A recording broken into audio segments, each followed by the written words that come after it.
na kahit pa meron ng texting ngayon, instant messaging na mula sa mga online messaging apps o kaya naman ng video calling, marami pa rin ang nagkakaproblema sa kanilang long-distance relationships. Are you in a long-distance relationship?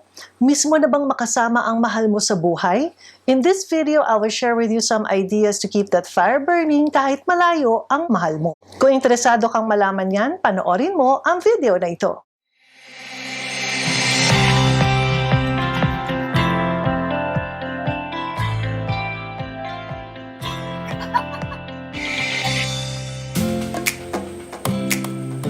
Hi beautiful people! Ako po si Miss P, Princess Javier Castro, isa pong broadcast media practitioner creating videos to help you live a great life filled with happiness, love, and success. Kung bago ka sa channel na ito, please consider subscribing. Pindutin mo na rin yung all para updated ka sa lahat ng mga videos na ina-upload ko.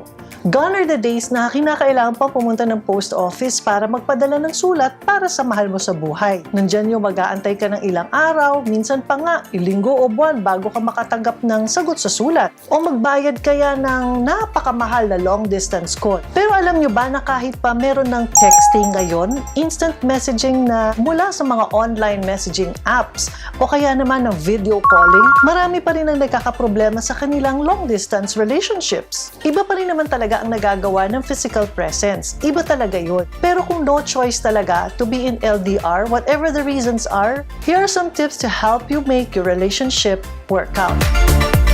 Magtalaga ng oras para sa pag-uusap. Most often, ang pagkakaroon ng different time zone ang nagiging problema kung bakit hindi madalas makapag-usap ang mag-partner. Importante mapag-agrihan nito ng dalawa. Kung ano oras mag-uusap, yung oras na undivided at uninterrupted na talagang nakatalaga para sa kanilang dalawa. Sino mauuna o mag-i-initiate ng pag-uusap? Okay lang ba na mag-text anytime you want to? Marami mga pwede maging arrangement. Depende na lang yan kung ano magiging convenient para sa parehong panig.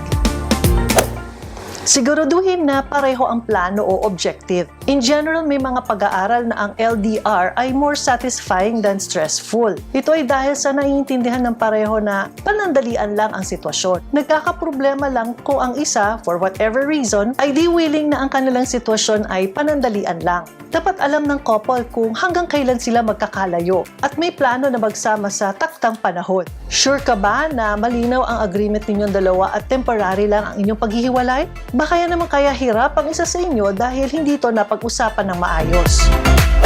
Huwag umasa sa technology lang. Marami ang nagpapasalamat sa gift o regalo ng technology. FaceTime, Viber, Messenger o WhatsApp at marami pang iba. Pero higit na mas makakatulong ang mga bagay na makapagpapaalala sa iyo tungkol sa iyong mahal sa buhay. Pwede mag-display ng picture sa homepage ng computer mo, sa desktop, o kaya naman sa homepage ng iyong phone. Hang a picture kaya sa iyong kwarto. Pwede rin yung magpadala ng a little something, chocolate, a small gift, at isa din ganun. Masarap kaya nakakatanggap ng package, especially from a loved one, di ba? You feel you are being remembered and important. Lahat naman siguro ay pwede mo maipadala o pwede niyang maipadala sa'yo. Lahat yan available kahit saan. Pero yung effort ba, alam mong iniisip ka ng madalas, yun ang mahalaga.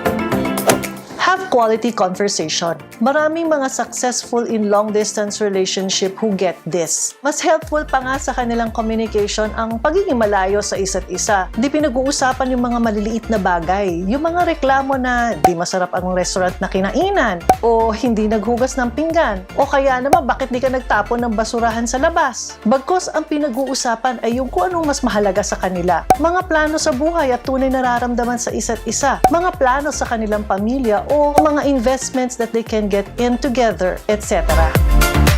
Gawing topic ang mga kahit mga maliliit na boring topics of the day. Yes, quality conversation is good and very helpful. Pero ang mga ginagawa sa araw-araw na seem to be not important, pwede rin maging parte ng isang conversation. Yung topics like, sinong kasamang kumain, saan namasyal, saan bumili ng groceries, mga pagkain na subukan, etc. Di ibig sabihin na dahil sa magkalayo, hindi na ito importante yung pag-usapan. When you inform your partner about small details like this, you are making him or her involved in your world. Do not overplan. Huwag masyadong mag-overplan pag magkikita. Yung hindi ka na makahinga sa sobrang hectic ng schedule. Yung sobrang agang gumising at late ako umuwi dahil sa daming gustong mabisita o mapuntahang mga lugar. Nang nagbakasyon kami sa ibang bansa, sa US, kung saan nakatira ang 3 kong kapatid at ang kanilang mga pamilya, we planned everything dito pa lamang sa Pilipinas. Day 1, saan pupunta, may nakaalat na panahon para sa shopping, relaxation, o kaya bumisita sa kamag-anak at mag-sightseeing. Kaya sulit ang naging biyahe. Lahat nagawa kahit papaano. May mga panahon ng kwentuhan, bonding at tawanan. Sobrang sarap at smooth sailing ang naging biyahe at napakaganda, napakasarap ang naging bakasyon. If ever na pwede magbiyahe ulit, we will do that again. Plan but do not overplan. Do not isolate. Maraming sacrifice talaga ang pagkakaroon ng long-distance relationship o itong LDR. Pero may mga pagkakataon ng pagkakalayo ay kinakailangan at hindi maiiwasan. Tulad ngayon, pandemic. Maraming mga Pinoy na gustong umuwi sa Pilipinas pero hindi nila magawa. Pwede rin yung mga isang assignment sa trabaho o kaya naman financial setback kaya hindi makauwi. Subukan kayang makihalo-biro sa mga tao sa paligid. Best is to find a Filipino community sa lugar o kaya naman simbahan. Magsilbi sa community kung kaya ng schedule. Di mo mamamalayan, malapit ka na palang umuwi.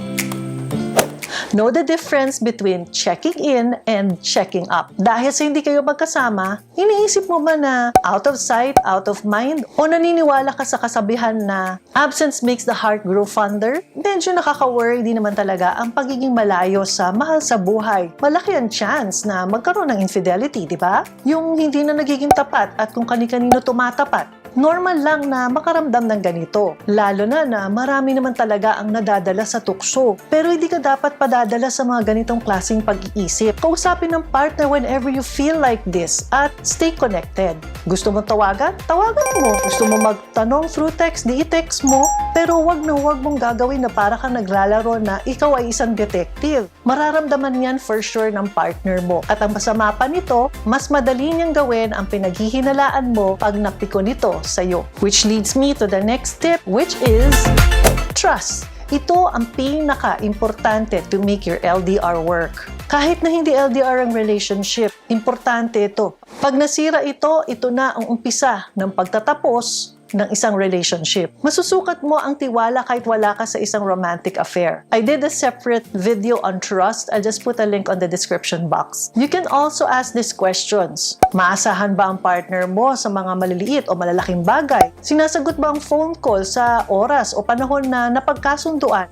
O bigla na lang hindi ka aasikasuhin o sasagutin at sasabihin na may mas importante siyang ginagawa? Sa mga panahon na dapat kayo magkita, bigla ba siyang nagka-cancel dahil sa busy siya sa trabaho? Naalala kaya niya ang mga bagay na importante sa'yo at ready siyang makinig sa oras ng kinakailangan mo ng kausap? O feeling mo kapag kausap siya para siyang nasa ibang planeta? Lahat ng ito can also be applied to you, syempre, di ba? Ikaw ba ang klase ng partner na tutugon sa pangangailangan ng iyong partner? Kung ikaw ay nasa long-distance relationship, ano ang mga ginagawa mo para magtagal ito? Please let me know on the comment section para naman makatulong ka rin sa iba na nasa ganitong klaseng sitwasyon.